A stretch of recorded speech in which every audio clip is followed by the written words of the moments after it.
মুকুল রায়ের মতো সব কেড়ে নেওয়ার পরে আমি বিজেপিতে আসিনি, আমি সব ফেলে দিয়ে বিজেপিতে এসেছি। বিরোধী দলনেতা শুভেন্দু অধিকারী বলেন, মুকুল রায়ের মতো সব হারিয়ে বিজেপিতে আসিনি, সব ছেড়ে বিজেপিতে এসেছি।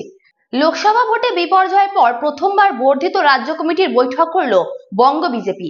সায়েন্স সিটি অডিটোরিয়ামে হওয়া ওই বৈঠকে লোকসভা ভোটে ভরাডুবি থেকে শিক্ষা নিয়ে 26-এর বিধানসভা ভোটের লক্ষ্যে এগিয়ে যাওয়ার বার্তা দেওয়া হলো ওই বৈঠক থেকে। সুকান্ত মজুমদার, শুভেন্দু অধিকারী, দিলীপ ঘোষ, অর্জুন সিং, শান্তনু ঠাকুর, সুনীল বানসাল, মঙ্গল পাণ্ডে সহ অন্যান্য নেতৃত্ব হাজির ছিলেন ওই বৈঠকে। বৈঠকে সমস্ত জেলার জেলা সভাপতি, ইনচার্জ, মোর্চা নেতৃত্বরা ছিলেন। সেই বৈঠকে বিরোধী দলনেতা শুভেন্দু অধিকারী বলেন, লড়াই করে আমরা 1% ভোট বাড়িয়ে 5,27,000 ভোট বাড়িয়ে 2,33,27,000 ভোট পেয়েছি।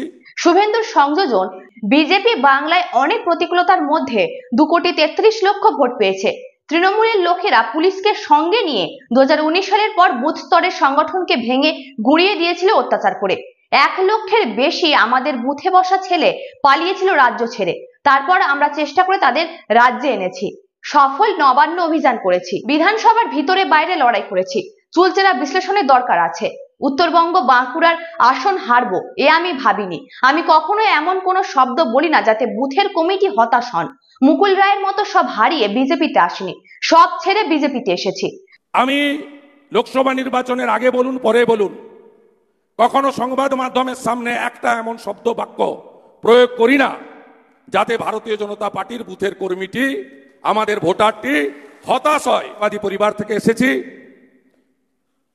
মুকুল রায়ের মতো সব কেড়ে নেওয়ার পরে আমি বিজেপিতে আসিনি।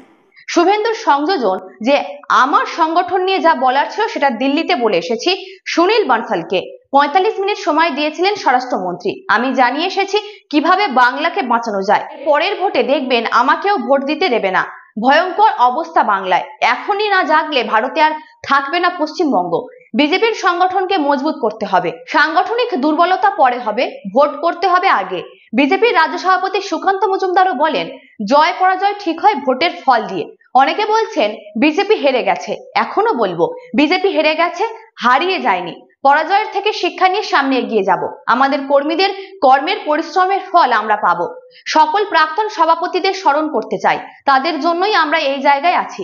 এদিকে বিজেপির রাজ্য দপ্তরের সামনে বিজেপির একাংশের বিক্ষোভ।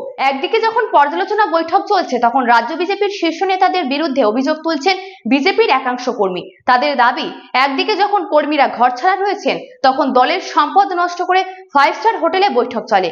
কর্মীদের কথা না ভেবে অযোগ্য দুর্নীতিগ্রস্তদের প্রার্থী করা হয়। রাজ্য বিজেপির শীর্ষ নেতৃত্ব একাংশকে নিশানা করে বিক্ষোভ দেখালেন তারা।